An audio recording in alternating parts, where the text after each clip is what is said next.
sacrifice and play this game. I done prayed that my life would never be the same. I done prayed that I will make it bring glory to my name. Live. Ladies and gentlemen, welcome to another episode of Uncle Strib. I have a very special guest going all the way back to Indie Nation. Yes. And so you go ahead and introduce yourself. Of course. Hi. Like he said, I'm from Indie Nation. I went to Independence High School. We went to high school together. I think we had maybe a theater class together. Yeah, I'm making that up. Okay, theater class together, like 2010, 2011. But my name is Caroline Carlton.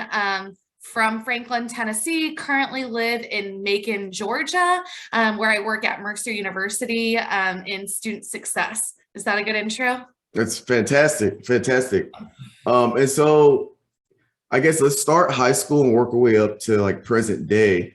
Okay. And kind of give like what your thing was in high school. Yeah.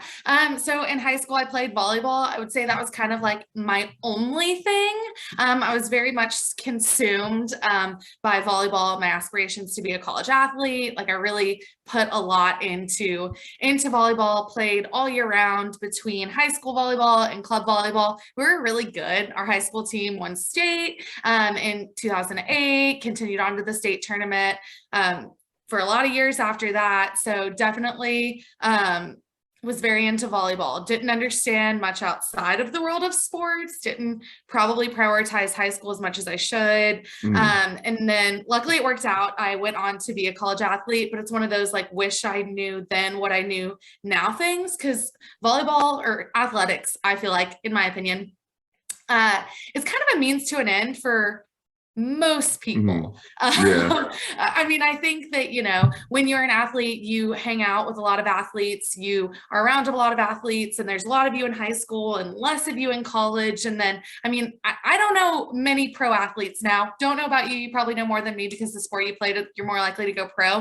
But I wish I would have maybe prioritized the classroom stuff a little bit more sooner, because in high school, leaving high school, didn't have a lot of direction as far as what I wanted to study or what I wanted to do. I actually went to college just thinking, I want to be a high school teacher so I can coach volleyball. Like I loved high school. I'd love to be back in high school and just coach volleyball, and that would be my life. Actually, that was what I planned to study and what I planned to do up until my senior year, when I was like, I don't know if I want to be in a classroom. Like teachers don't get to leave for lunch. That didn't sound super exciting. So had like a sharp turn away from that my senior year, and did not take that route. But like I said, I work at Mercer University currently, and that's where I played volleyball. I played indoor volleyball there, but funnily enough, I was also on their beach volleyball team.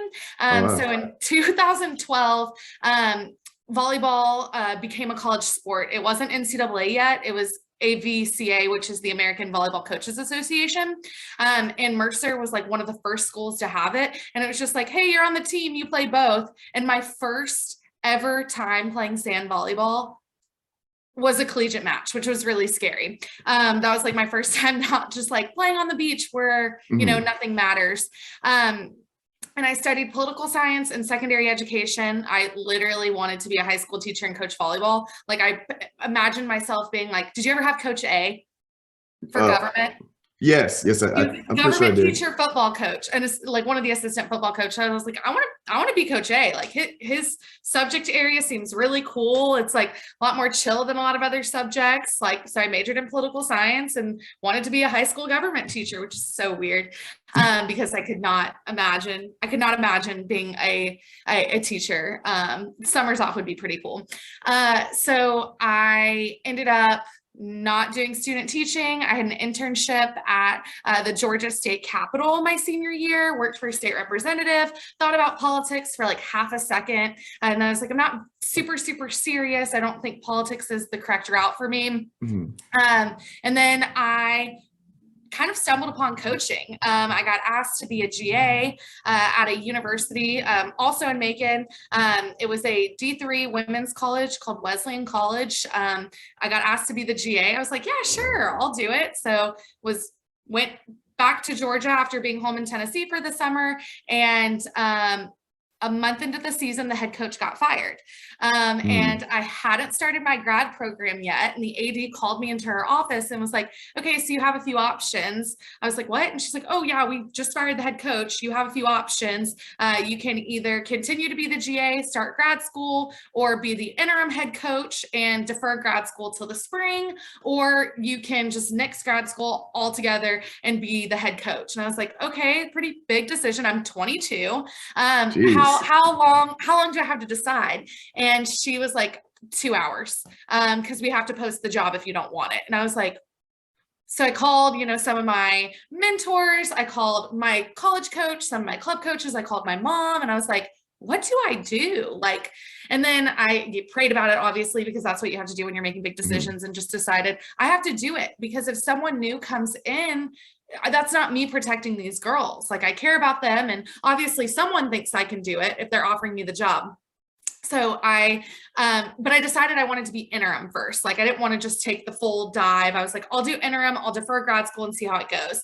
And then at the end of the season, they're like, we want you to be the head coach full time. Will you do it? I was like, yeah, sure, whatever. This is great. Except we were really bad. This is not bad to say, it's just facts. We lost every single game. And it was hard. It was hard because the girls were my age. A lot of the girls weren't necessarily recruited to play volleyball. They were just on the volleyball team. They had a lot of different coaches over a lot of different years. Funding was terrible. My operating budget was like $12,000 for the whole season, uniforms, hotels, food, equipment, $12,000, Oh, wow. which it was not a lot of money, but I'm glad it was my first job, because I didn't know. I was just like, yeah, this is fine. Whatever, it'll all work out.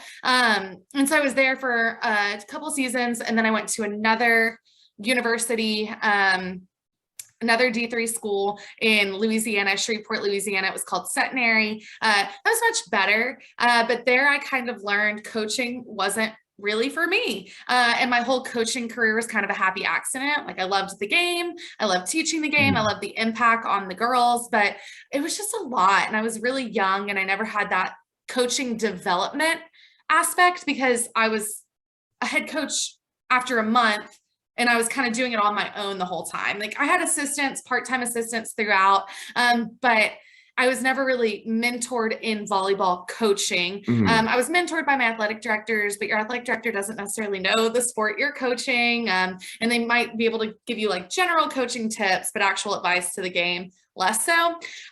So through it was a hard last year there. I was at Centenary for 2 years, and last year I was there, it was just rough for a lot of reasons. Personal life wasn't good. The team actually was good. It was their best season in D3 program history. So that part was good. We were successful. We were winning.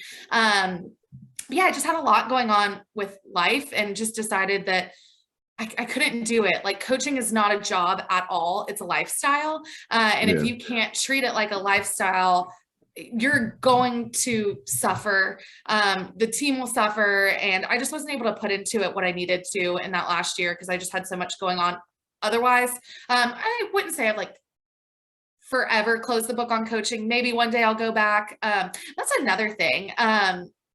People are really critical of the decisions you make, especially decisions they don't understand. And that's something that I kind of learned through my coaching path. I just remember, there was this website, message board platform called Volley Talk or something like that. And it's just anonymous message board. So it could be coaches, it could be players, it could be parents, but it's, for everyone. And there's threads that are all the college levels. And I just remember being on the chat, and when I had taken my second job, and people just saying really critical things about me, oh, she just up and left because that job was hard and she's just going to do it again. She was just at a program that wasn't going to win. And so she just left. And I was like, people are so annoying. It's just how can you make comments about things you don't really know. So that was something that I learned kind of younger than I wish I had to, that people are just going to be really critical of your Mhm. decisions and you don't really get to defend yourself always. Like, Oh, and I think that's something, I mean, I don't know. We see it so much today. It's like social media. Everyone has a phone they can hide behind. And some people are who they are on social media, but some people are hiding behind Anon accounts and some people are hiding behind, I don't know, someone else or just like a fake platform that they've mhm. somehow like created. But I think that, oh gosh, I'm very glad. I don't know about you, but I'm glad we were in high school when we were in high school. Oh yes, for sure, I mean, like, could for you do it sure. now? I I wouldn't have, I couldn't have social media I don't think, I in high mean, school. I would have had to like been off of social media if I was in high school now. and you're a little younger than me, but not much. I mean, when did you graduate? Like 20, 14. okay, 2014. Yeah. Right. So it was probably a little more sophisticated. There was no Snapchat when I was in high school. There wasn't even Snapchat until like I was like a couple of years into college. Right. And like Instagram, I didn't have an Instagram in high school, you know, and it's just, I'm so thankful. I'm so thankful. But yeah, I couldn't do high school today. Could not do high school today at all. No, no. So social media is for sure like a double-edged sword. Because even now, I've had my Instagram and all that stuff for a while, but I literally just do it for promotional purposes, honestly. Yeah. Yeah. I promote my fitness business, my podcast, and then I try to inspire people to better themselves physically and mentally. But outside of that, I'm not just on there, Right. just Right. all commenting on everything. I'm literally post and I kind of get out. Well, and it's one of those things now where it's like, as a human, you almost have to have a personal brand. Like, Yeah. it's like I can't just be like myself. Like I have to have like a personal brand, and my content has to be consistent. And it's like I don't even have that many followers. Like it's not even like that many Yeah. people are watching. But it's like if you start being inconsistent with what you say, like people will dip out, and it's like I don't know. It's like everyone has a voice, but it's like everyone just wants theirs to be the loudest. Yeah. It's very toxic. Are you on TikTok?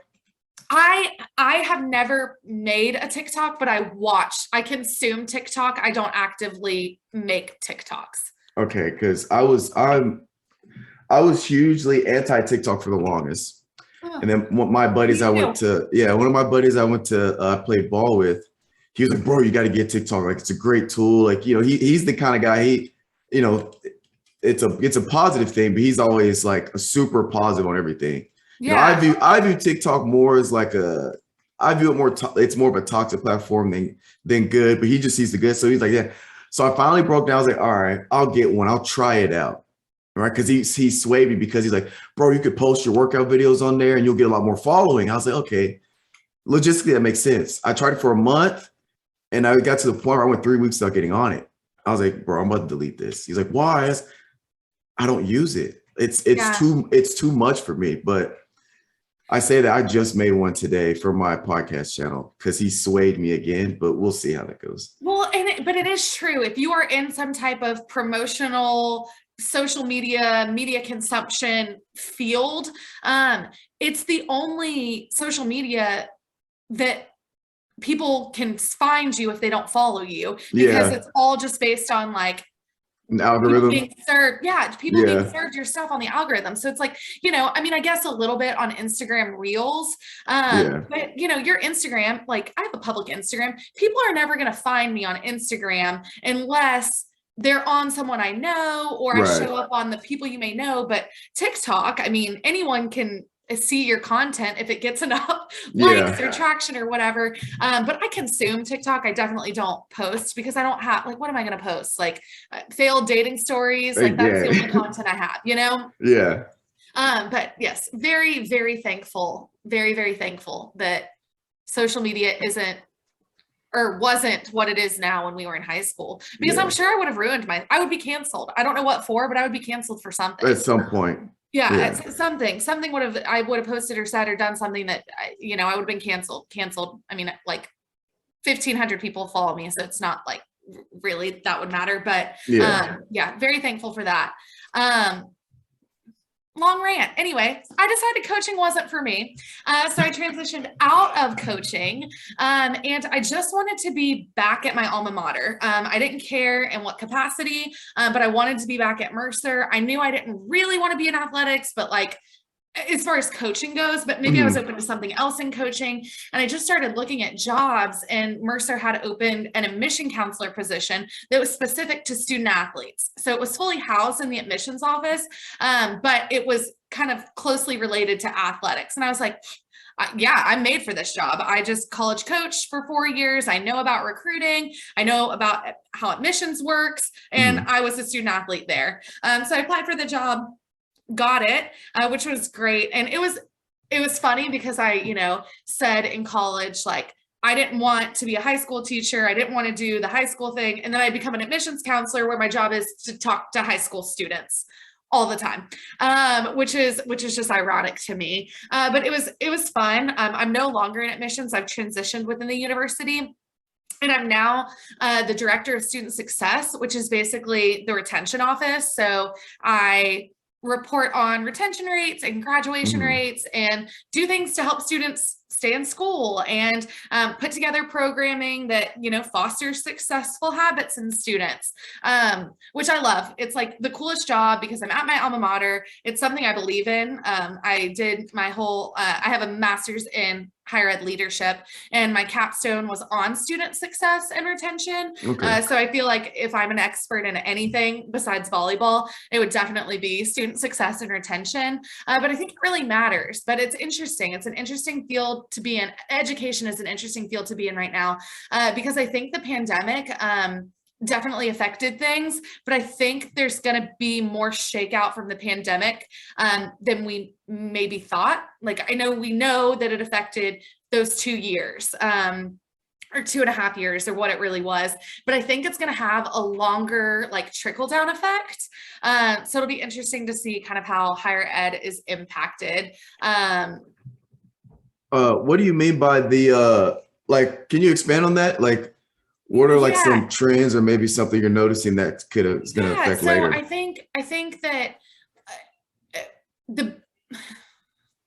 the area of affected students, or the window of affected students, I think is going to be further reaching. Like, those students were definitely impacted in the 2 years that were their shutdown years. But I think that there's going to be harsher effects no matter where you were when that happened. Like, I just think it affected students a lot more than it affected other people. No matter where you were, where in your educational path it might have happened, regardless of if you were a freshman in high school, sophomore in high school, college freshman, college senior. I think that there's going to be like more lasting effects. And I think a lot of it is everyone lost that time, but it's not like any of us got it back. So if you were a junior in high school, it's not like you got to redo your junior high school year. You just did it virtual for a little bit. And every school, every district, every university, every state handled things a little differently, where some places were shut down for just March to May of 2020. Some schools were completely virtual for a year, some a semester, things like that, or some did a hybrid model. And I think the social impacts are what we're going to see probably more impacted than the educational aspects, because yes, if you learned Algebra 2 or geometry or calculus virtual for a year, you're not going to learn it as well as someone who learned it in person. That's just the facts. But I think socially, not having those interactions, not having the face-to-face, learning over Zoom, that's tough. Like that's going to have longer lasting mental impacts. And also, I think that there's this whole new surge of, back to the social media, being an influencer, and people get paid to do. It's not nothing. They're not getting paid to do nothing, but they're getting paid to promote products that they use, or they're getting paid to be funny, or they're, getting free stuff. And it is a job, but like, how long will that last? Like, there's no security in that. So if you are a blogger or a vlogger or an Instagram influencer, and your thing is like you're hot and young and you put on makeup, well, how long are you going to be hot and young and people are going to care about how you do your makeup, so I think it's like people are saying that like maybe the traditional education route isn't for everyone right now, but at some point you might wish you would have taken it if you don't. At least something. Yeah. And I think that, I don't know, I was having this conversation with someone today. It's like, how long does that last? Like, we know that you being an influencer can make you make a lot of money right now, or at least on TikTok, they tell you like, I'm an influencer and I make $20,000 a month, but how long does that last? And when does it run out? And what do you do when it does? Like, what do you have to fall back on? So I think that, I don't know, I think there's going to be longer lasting impacts on education as a result of COVID. And it's, this has never happened before in the age that we're in. We've never had a pandemic. So how do we respond? What do we do? And how do we prevent a bad outcome? Right. It makes sense. So kind of backtracking a little bit. Yeah, let's backtrack. What was the, for you personally, what was the biggest difference between the high school level in sports and collegiate? Yeah. So I think one of the biggest things is I was a part of really, really, really good high school programs. And most people are, if you're going to be a college athlete, if you weren't a part of a really good program, then you were just a really, really good player that got seen somehow. But I was a part of a really good travel ball program, and I was a part of a really strong high school program. And my college program wasn't as good. I mean, we just weren't. We were very middle of the pack. And I was good on the team. I mean, most of my seasons, I started most of the season, not my freshman year. I didn't start much my freshman year. I played, but my sophomore through senior year, I started most matches. I got a lot of time. But we just weren't great. I mean, we worked hard, but we just weren't like as good as other teams. And I think a lot of it is historically the program wasn't good, and it's hard to be good if you've never been good. Kind of like it's hard to be bad if you've always been good. Right. It's like that fear of being good. So I think that was a huge difference. And then another big difference is like the amount of work you have to put in. Kind of like high school academic side, like high school academically was easy, didn't really push myself, didn't really, I took honors classes, but I wasn't like taking a bunch of APs. Like I did okay on the ACT, but like, it was like, whatever, like everything's going to be fine. I'm going to go play volleyball. Same on the sports side. Like I worked hard because I wanted to play, but it didn't take that much to be good. Whereas in college, it took a lot to be good. Like I felt like I spent so much time in the gym. And in high school, I spent time in the gym, but it wasn't like in college.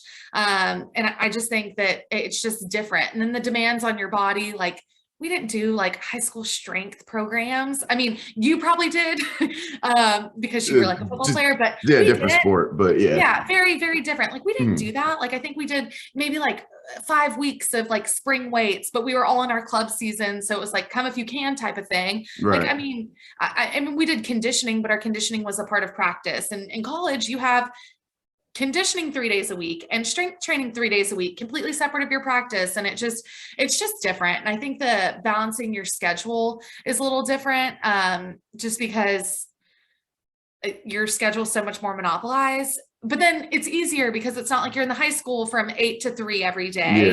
Yeah. Your class schedules are what your class schedules are. But I think people just underestimate the amount of work it takes in college athletics. And I think people underestimate the amount of like sleep you're not going to get and the sacrifices you have to make, because you can't have it all. Not that you could have it all in high school as a high level athlete, but in college, it's just like you see the sacrifices that your friends aren't having to make. I don't know, like all your friends that just like went to UT and just partied and, it seemed like class was an afterthought and they were drinking on Wednesday and Thursday and Friday and Saturday. And it was just like, what? Like, how was that your college experience? It made me thankful that I was an athlete because you couldn't do those things. And I probably would have, like, given the option, I probably would have partied and done all that fun stuff. I'm thankful that I didn't. I'm very thankful that I got to be an athlete instead. But I think the hardest part is just the amount of work, and that you're not just going to be the best because you were the best before. Yeah. For me, I always explain it as like in high school, I don't want to say it's like a hobby. In high school, it's more of like a hobby, like a very serious hobby that you take, because Yeah. that's what it's in. But in college, it's the job. Like we're being honest, they're called student athletes, but we all know sport came first. The sport's Yeah. then school. Like Yeah. And I think what the sport provided was, an extra level of accountability. You yeah, couldn't go out, you couldn't do those things. You had to make the grades, you had to stay eligible. And honestly, like, as a female athlete at a mid-major school, which I was a female athlete at a mid-major school, no one cared like how much we won. No one cared, what our record was at the end of the season. And maybe they did. They cared that like we made grades that brought up the average of the rest of the student athletes, and that we weren't getting in trouble. Like as long as you weren't a headline and as long as you were making good grades, like I don't feel like I would have gotten in trouble, for being bad. I mean, it wasn't bad, but like I just feel like it didn't, I don't know, that sounds really, really bad, but I feel like you're not like on the radar of a lot of people if you're just a female athlete at a mid-major school. right. But I mean, I don't know, maybe other people feel differently, but I feel like as long as I didn't get in trouble and made grades, like no one really cared. I mean, if that's your personal experience. That's, everybody goes through a different experience. Yeah. And I believe that's what's so, I guess I don't want to say like great or good or bad, but that's just what it is.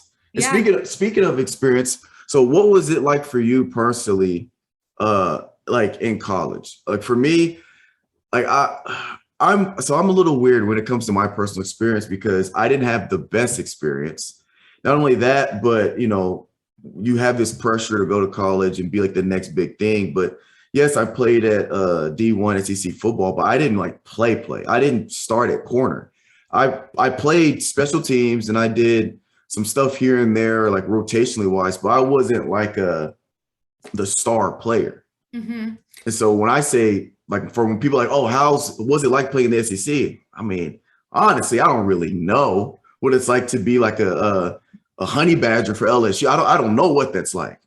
It's because my experience is completely different than just your average college student athlete, or at least for football. So for you, like what was your experience? Yeah, so I think that my experience, I had an opportunity to walk on at an SEC school, or go where I went. And for me, like the determining factor of that was like, I wanted to play. And one time, one person told me like, you're going to be a full ride athlete. Like you're going to go play volleyball and you're going to be on a full ride. And I was like one track mind through my recruitment process. Like if it's not Division I, I was like the most annoying recruit probably. Like when I was a coach, I was the recruit that was probably really annoying because I'm like, oh, just give me a chance. Just talk to me. But I was D1 or bust. Like I was D1. I wanted a scholarship. I wanted to play.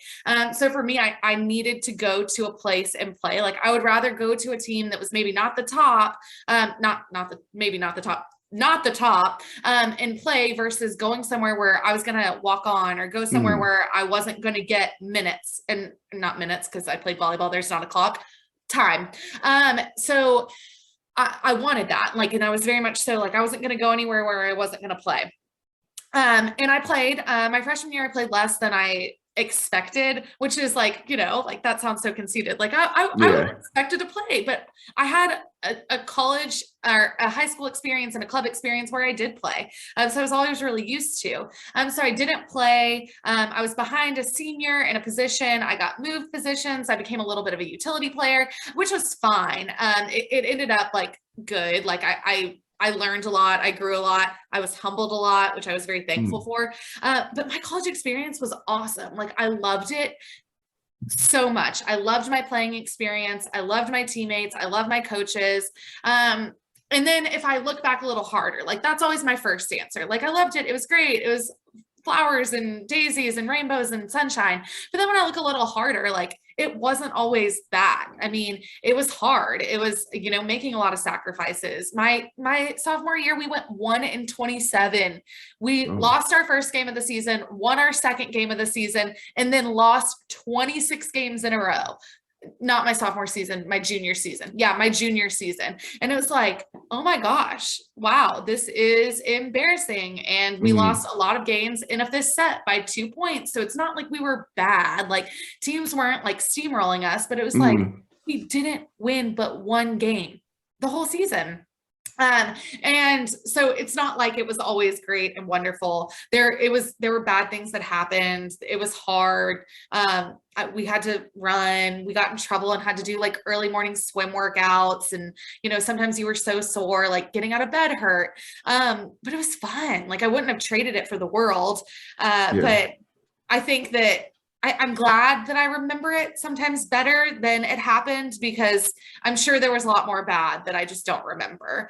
But yeah, 1-27, that was hard. Like it was awful. It was like, when are we going to win one? And then we just didn't, like, we just never did. And then it was like, this is so embarrassing. I remember like thinking like, how are we ever going to recover from this? Or just being on the court and like, I was not mean, but I was like, I don't know, probably the same way I was in high school, like on the volleyball court, like I was a little bit of a bully. And like, I remember like pulling girls on my team, like out of a party, and like the week or the day before we were leaving for a trip. And I was like, what the hell are you doing?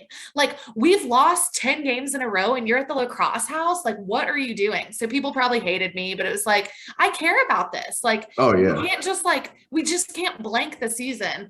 But then looking back on it, not very long after that, I was like, honestly, that's the best thing that ever happened to me, because for the first time in my life, I realized that like there's things besides volleyball that matter. And it took that, like it took losing 27 games in a season for me to realize that. And I think it actually helped me in my coaching career, because it helped me kind of not be like a super hard ass or have unrealistic expectations, because honestly, you can't expect people to do things they're not capable of. Like you can have high expectations and people will rise to the occasion, but you cannot expect people to do things they cannot do. And I just think that like helped me kind of be a little bit more sane in coaching. Because I mean, I coached a team that lost every game for 2 seasons.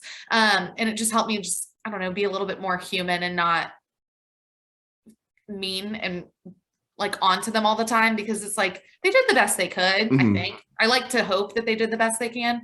But yeah, my playing experience was great, a lot of life lessons, but I wouldn't trade it for the world. Like I wouldn't look back and wish I would have gone somewhere else, or wish I wouldn't have played, or wish I would have done really anything different with my playing career. That's great. It's great and fantastic message. I wish I could write that down, put it on a plaque. But so you know, the collegiate scene's like completely different now with the whole NIL and players being able to get paid. What's your thought on all of that? Okay, yeah. So I have a pretty I've thought about it a lot. Just because of my experience.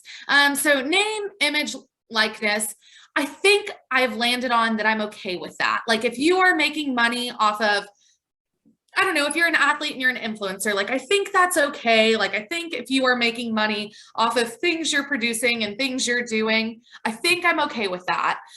What I just have, I don't know, a lot of opinions about, and I just don't, mostly because I just don't know how it would ever work equitably, is pay for play. And the reason why I think that is because of my playing and my coaching experience. So I played at a mid-major and I was a women's athlete. So if we're thinking about pay for play, like how do we ever make that equitable? Like how do I ensure as the NCAA or an athletic director or whoever's deciding that players are going to get paid, that the starting quarterback from Alabama gets what a mid-major volleyball player gets at some school in the SoCon, So I just don't see how it could ever be equitable. And then like a step further, like I was a D3 coach, like we're gonna, if athletes are gonna get paid and pay for play is a real thing. Like, who's paying for it? What budget? Because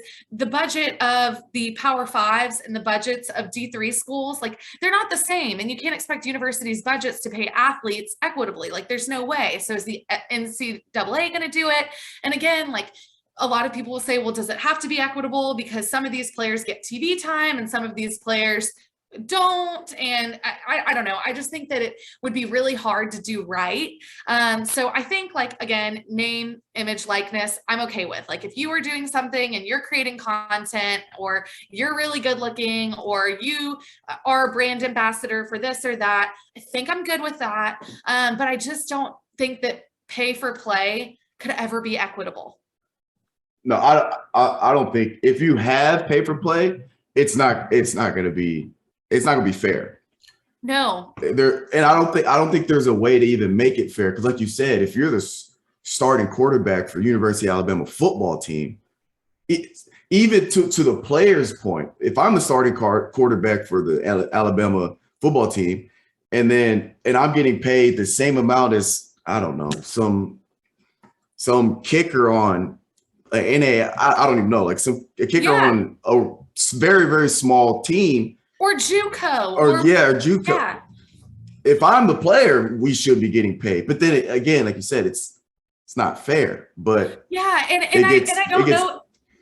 I don't know if the design is to be fair. But I just think, like, as an industry, it would be such a misstep if it couldn't be. I just don't know how you could. I don't know. I just don't know how it would ever work. And then also, like, I know, like, I read Tim Tebow's book where he talks about, like, how he didn't have money to eat and all that. But I was a college athlete, and I didn't need money to eat because I had a meal plan and my team, like, covered my food, you know? So I don't know. I get it. I get where circumstance makes things different, but I mean, I don't know. I think that student athletes are getting a lot, and it's worked for this long. Maybe it hasn't. Maybe it doesn't work, but I feel like it does. So I don't know. I don't know how that would ever look. I don't know where I sit, but it took me a long time to come around to it, but I think I am okay with name, image, likeness. Like endorsement type stuff. Yeah. So like when it comes outside of the team, like if it's Nike is giving this guy the money. Yeah. Like if you're a Barstool athlete, like, good on you, you know? Yeah. I don't know if Barstool athletes get paid. But yeah, I think I'm okay with that. But there even was, like, things like in the past where players would be like YouTubers and they couldn't make money, or like athletes couldn't have certain jobs because boosters could be, you know, that sort of stuff. Like, I think that's silly. Like, I think athletes should be able to work if they need to and can make it work with their schedule. I know most athletes can't. But I mean, I also work on a college campus, and I know how federal work-study jobs work, and I know how work-study jobs work. You only have to work between 2 and 10 hours a week. Like, you can find 2 hours to go sit at the University Health Center and check people in, you know? So if you're really hurting for additional funds as a student athlete, you can have a work-study job. Like, you can do it. It might not be like how some other students can work, but it's possible. Yeah. Student athletes do it. Yeah. I actually Ubered for my last 2 or 3 years. Really? I made lucrative money Ubering. Really? Because I got smart with it. So I don't go out. I'm not a partier at all. I don't drink. Okay. So on the weekend, especially this is primarily off season, obviously, but on the weekends, you know, everybody would go out, and I started Ubering because I was like, you know, I just sit around the house all day. I need, you know, make some extra money. And so I went out one weekend, I just started working. And then after a couple of weekends, I was like, I'm making, some nights I could make $200 a night. Wow. Something crazy. Sometimes 500 in like between Friday, Saturday, and maybe part of Sunday. And then I got super efficient because I noticed there's a time at like 9 to 11 pre-game. Yeah. To get ready to go to the bars. Yeah. That sweet spot would make all the money, because then there'll become a dead period between like 11 to 1 because people are at the bars. And that time from 1 to 2:30, sometimes 3 a.m., people got to get home. So I would only work like 2 hours from 9 to 11, and then from 1 to 2. And in those 4 hours, I could make hundreds of dollars. That is crazy. Did you ever like drive your friends? Like, was it ever like, hey, I know you? Well, yeah, there's been sometimes I pause like, I recognize that name. Because, they don't show your full name. I pull up and, oh, what's up? And they'd be like people like, because Columbia, Missouri, it's a small town. It's smaller. It's not like a small town, but it's a college town. Yeah. So, most of a good majority of the population there is just students. So I'd pick up people I knew all the time. Crazy. Yeah. Well, so I mean, and again, like, I'm not saying every college athlete needs to have a job or go Uber, but like, if you are at a point where you're saying like college athletes need to get paid because I don't have money to eat, I just have a hard time believing that. Yeah, there's some type of side nowadays. It's easy to find some type of side job that you could do part-time for. Well, and it's like something. You have a meal plan, like that is, I mean, I maybe not depending on if you're an upperclassman and it's not required or where you go to school or whatever. But again, I don't know. I just think it's easy to say, like, as a college athlete, like, I think college athletes should be paid, but I don't know. I don't. I do know my freshman year. So you familiar with the cost? I don't know if you guys got cost of attendance, but so that started my sophomore year. My second year there is when cost of attendance starts. So my freshman year, we didn't get anything. No, like, check for rent, no nothing, right? And so I redshirted, so I didn't travel for away games. And there would be some weekends where the dining hall would be closed, because dining halls, it's all football. At Mizzou, big school, it's all football. Everything's scheduled on football. So all the other sports, they can only eat based off football team schedule. So when the football team's away, the dining hall closes early because football team's not there. So there were some times where I'm eating Pop-Tarts for dinner on Friday night because the dining halls are closed. They close at like 9. The facility's closed because the football team's away. There's nothing to eat. At least, like, there's no using your swipes. Yeah. So we had this little kind of like a convenience store kind of thing where you can get snacks. And sometimes we'd go in there and just get Gatorades, Pop-Tarts, and like Doritos. That was dinner. Yeah. So I guess where I went is just a different. Also, it wasn't very often. It's just certain, it wasn't all every so time. The first 2 years I was at Mercer, like, we didn't have a football team. So my freshman year, we announced we're getting a football team. My sophomore year, they had a practice season. So I guess there was a team, but it was a practice season. Right. We didn't have competition football until my junior and senior year. So like football, like, nothing revolved around football because it wasn't a big deal yet. But my campus, we didn't have athlete only dining halls. It's not big enough. Yeah. But there was so many other options to eat on campus when the dining hall was closed. Oh, really? So we had like a Subway on campus. It was open till midnight. We had like a Chick-fil-A on campus that you could use. Well, I guess when I was a student, you couldn't use your meal swipes, but you could use your dining dollars, which were a part of your meal plan. So there were other options outside of the dining hall. So I guess it's just different at different places. Interesting. That's crazy that if the football team was away, the dining hall would close. It's awful. Well, I've gone on multiple rants because I remember when the NIL was like in conversation before it got passed, right? And I was still in college at the time. And I was like, when did you graduate college? 17? 18. 18. Okay. Yeah. So technically 19 because we went to a bowl game and it was like New Year's Eve of 2018. So like that spring, I was still on scholarship of 2019, but like my season ended that fall of 2018. And I remember, so I had a friend back then, and her dad was the equipment guy for the football team. And whenever the athletes should be paid to play, or at least like be able to use their name and likeness or whatever, she was super against it. Because, you get the, oh my gosh, you guys are spoiled. You're getting a free education, yada, yada, yada. And I was like, I understand that. It's not free. It's definitely not free. Yeah, no, it's not. It's covered. It is not free. Right, exactly. But I was trying to explain to her that if you calculate the amount of hours spent, I actually did the math one day. I sat down, I counted between meetings, anything football required. Meetings, I didn't include class time, but meetings, required study hall, workouts, practice, yada, yada, yada. You add up all those hours and then you take our cost of attendance. I was getting cost of attendance at the time now. You take our cost of attendance and you divide that, it'd be less than minimum wage.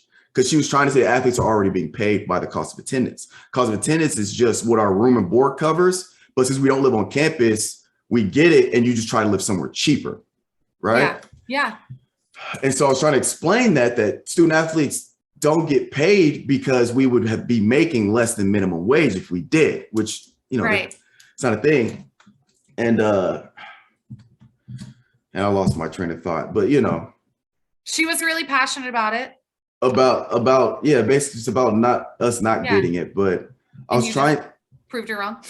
Well, not really, because the where I got upset is because I actually had an opportunity. I was trying to do.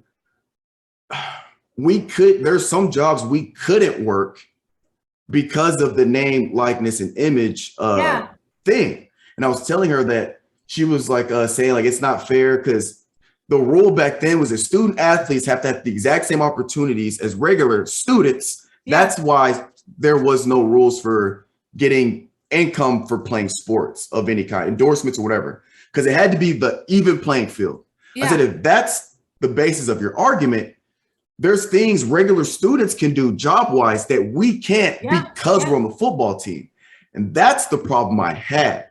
Yeah. This was like, there was a kicker, I forget where he went to school, but he was a kicker. He went viral on YouTube for doing just trick shots with a football. He was a kicker on a football team, just doing trick. And he went viral, and it's YouTube, you get enough following, whatever, you get monetized, you make money.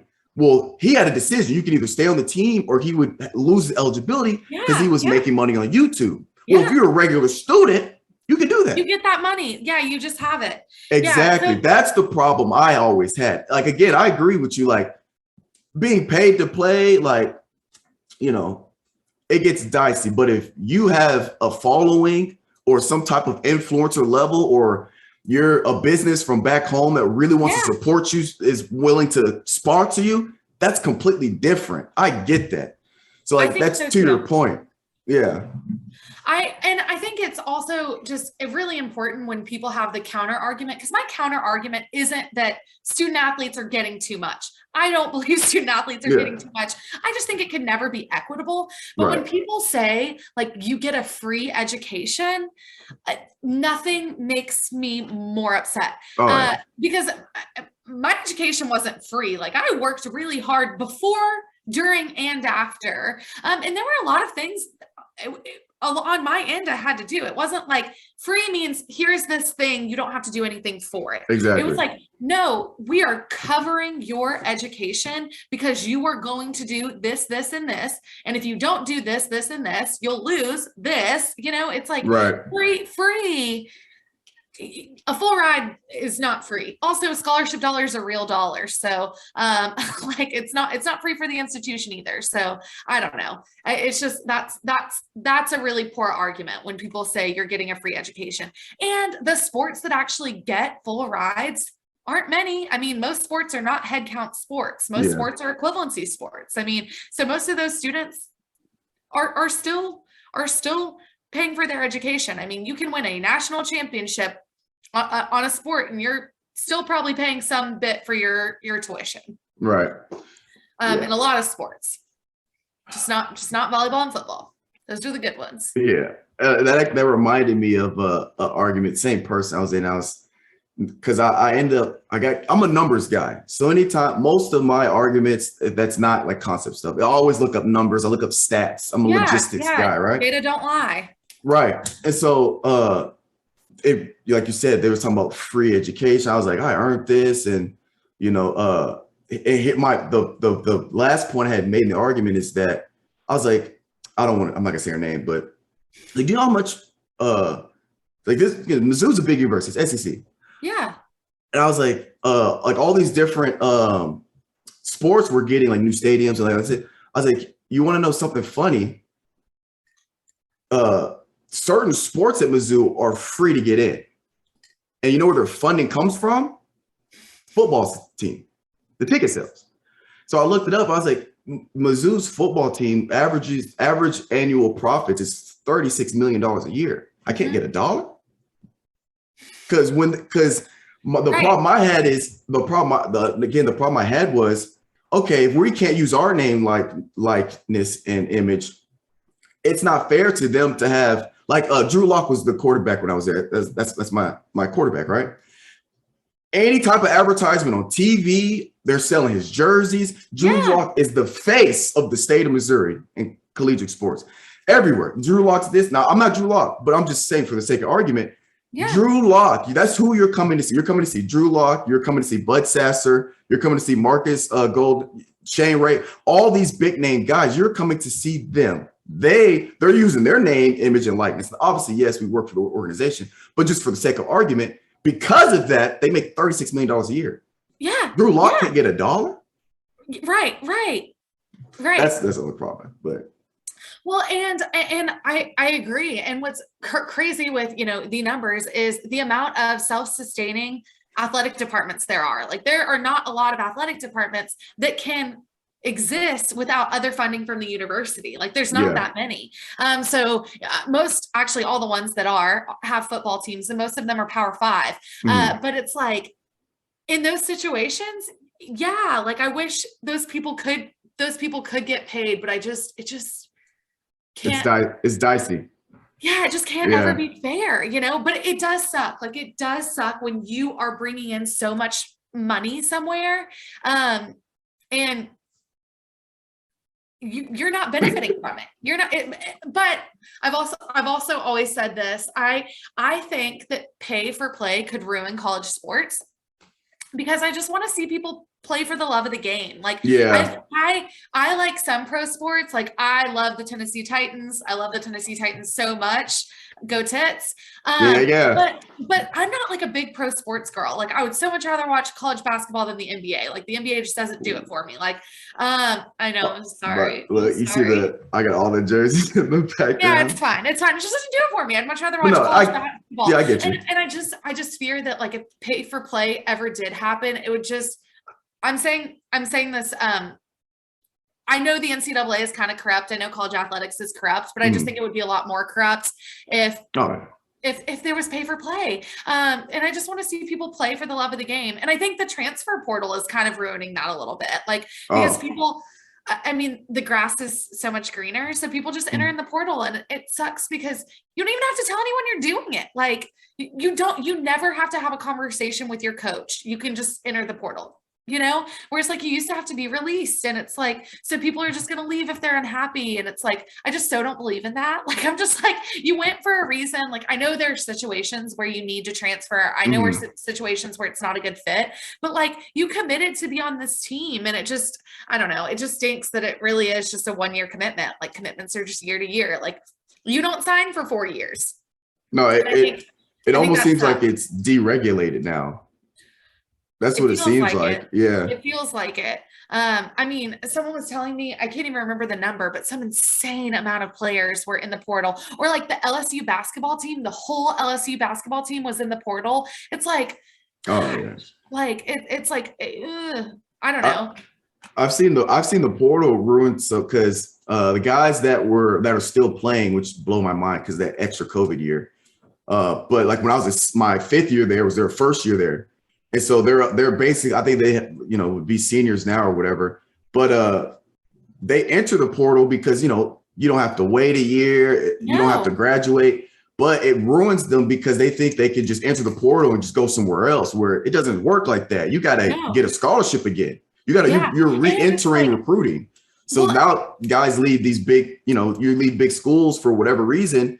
And I know a guy that was in the portal, like, still tweeting to this day, hey, I'm still looking for a scholarship. He's posting his highlights again.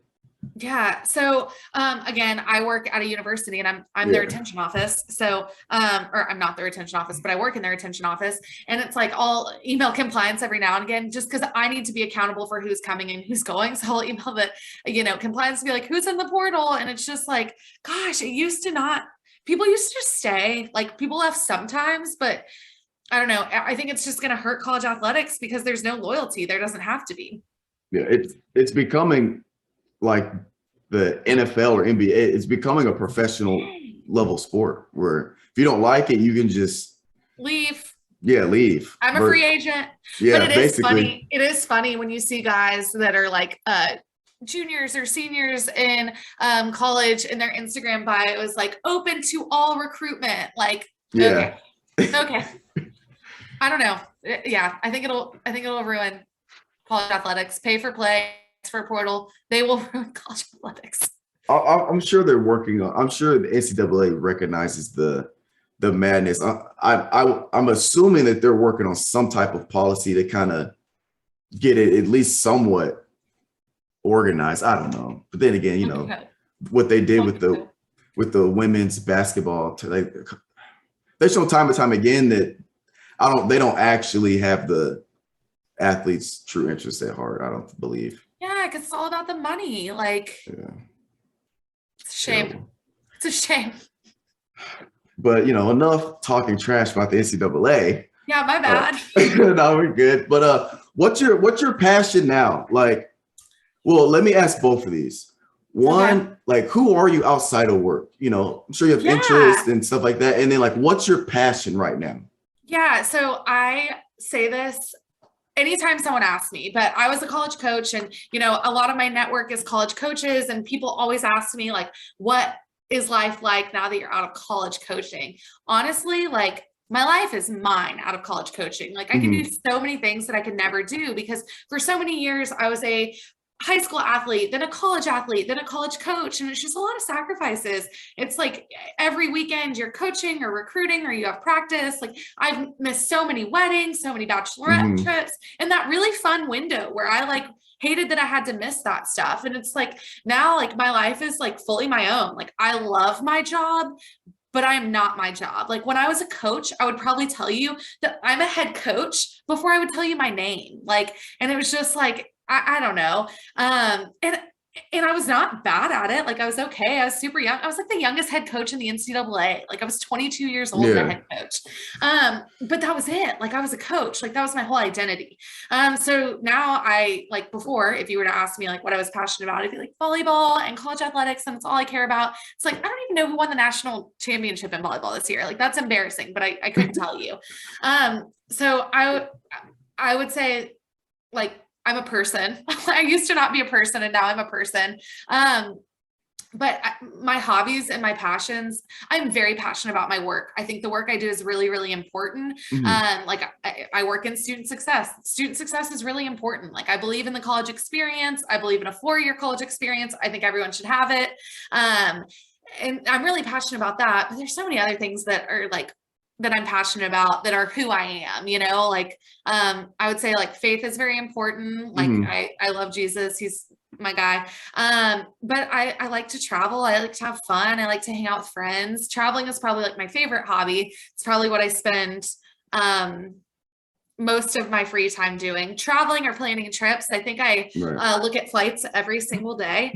I just want to see everywhere, and I want to go everywhere. Actually, this is kind of cool. So me and 2 of my best friends, we actually stole this from some other girls, actually from Independence, but they started doing this 50 under 50 thing. I was like, oh, that looks cool. So me and my friends started doing it. And the goal is to travel to all 50 states together before we turn 50. And we like draw them out of a jar and like go on the trips, and like we travel with the jar, and we pick our next trip while we're on a trip, and then we just book flights and go. We just like, we pick a city, we like look at our schedules and book flights and go. And it's really cool. We actually just got back from Florida. We went to Key West.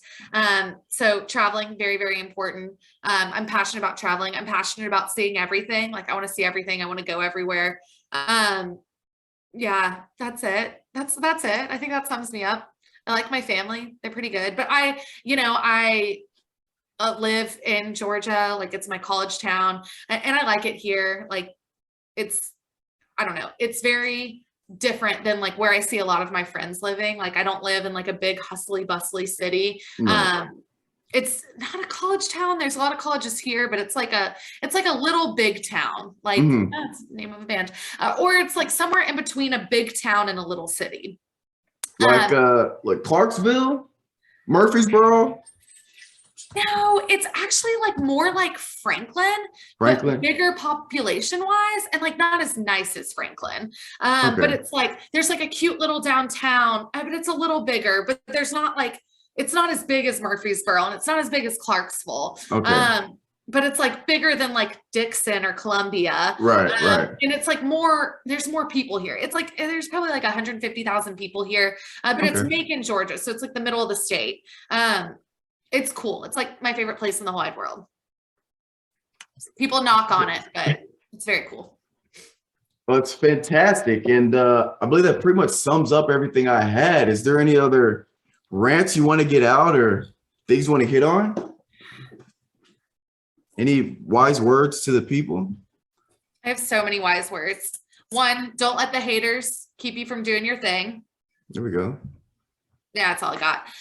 No, I just think that, I don't know, like discourse is so important. And I think if people talk about things, I don't know, it's just, I feel like we all sit on a lot of things and are too scared to talk about a lot of things. And so it's cool that you're doing what you're doing and just kind of giving people a platform to rant on whatever. I'm sure I could have used this time to say something deeper and more profound. But I don't know. I think I'm pretty passionate about college athletics. I think I would add that to my passions and just the college experience. Like I so believe in college.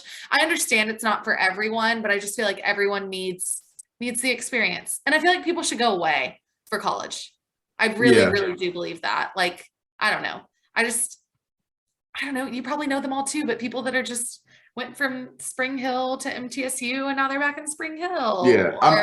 I'm actually glad. That was like, one of the things I didn't want to stay in state because I was born and raised in Tennessee.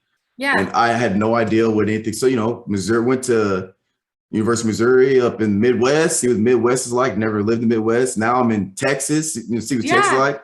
What made you move to Texas? Are you in grad school? Is that why you're in Texas? Yes, I've been in school for very long. This is going on my 8th year in college. What are you studying? What's your grad degree in? Isn't it like something really like nerdy? Yeah, I'm a PhD student in astrophysics. Okay. So I study stars. Okay. What are you going to do with that? I want to be a professor. That's the Okay. end I was game. about to say, you usually only get your PhD if you want to teach. Yeah. I want to be So you are probably pretty passionate about college and the college experience. Oh, yeah. When you say I completely agree. I'm very passionate about college. That's just education as a whole, and just even if it just gaining knowledge, even if it's any facet. I listen to podcasts, YouTube channels, and like financial literacy, real estate, history of like Greek mythology. I just love knowledge and information as a whole. Yeah. And I think, I don't know, this is going to be a small rant again. I just think it's so important. Okay, so I do a program at the school I work for. It's called Real Talk. And basically it's like real talk, like real people, real conversations, whatever. And it's a professor series. So we have professors come talk to students about like their struggles. Cause everyone sees professors as like, they're really smart. They must have had it all figured out, like never made a wrong turn, whatever. So it's very humanizing to hear professors talk about their struggles. But then we do a student edition. And the student edition is so cool because the students have to apply and like we work with them to like get their speech down. And I had a student this year who is a minority student, and he talked about like he's going to be a scientist or cure cancer or do something amazing. And he talked about like he knows like he has a platform because he is a minority in science and people don't look at people like him and think they're going to do that, and how now all he wants to do is tell people they can. And like, I feel like you're similar, like like, I'm sure you've like done the statistics of how many minority astrophysicist professors there are, and there's probably not many. So you're like, I'm going to be the one, and I'm going to tell people that they can do it too. So I think I don't know. I just think it's so powerful when people use their platform because it would be really easy to like do something great and accomplish it and do it in quiet and not like share your tips and tricks and mentor someone, but you can use the platform to help other people achieve what you're going to. That's the plan. It's the plan. So I challenge you to keep doing that. I will do my best. Because you're someone's role model and you don't even know it. That's kind of scary to think about, but no, you are. You're definitely someone's role model and you don't even know it. They might not even know it, but if you reach enough people, they will. Well, I appreciate the positive words. 'Cause just good to hear that, reaffirming that I feel like I'm, on the right path to helping. I just want to help people. Well, and I wanna think help when people. you're in year 8 of school, it can get a little draining. It can get a little like, I don't want to do this anymore. But I mean, if you're on your 8th year, you probably don't have that many left, right? Probably 2. Okay. Well, we'll see. I honestly have no idea because I'm just kind of stuck in the chaos at the moment. But yeah, I don't, not 2 at the worst case scenario, I believe 2. What part of Texas are you in? San Antonio. Okay. I'm learning some Spanish. Hola. Hola, ¿cómo estás? We bien, you too. That's all I got. Okay, all right. That's all I got. That's all I got. Bien también. Gracias. Mi amo Caroline. Any socials? Where can people, if you got any like contact information, if people want to reach you, or if you got anything like that? Yeah, like my handle, like my social media handle. If you want followers, or if you got like an email that people can like reach out to you, or a website, or I don't have a website. My name is Caroline. My Instagram is Caroline, Curruhline. And my email is caroline.carlton1234@gmail.com. If anyone wants to refute my opinions about pace of play or NIL, you can poke holes. That's my favorite. Fantastic. Y'all heard it here. Again, I appreciate you for coming on. I appreciate you for having me. This was so fun. I mean, anytime. I literally, like I posted, I'll have a conversation of anything, So yeah. If you want to hop back on at some point, we can get it done and have some more conversations, healthy conversations. Okay, I'm into it. I think discourse is very important. Fantastic. Well, I appreciate your time, and we'll catch you guys next time. All right, have a good night. All right, see ya.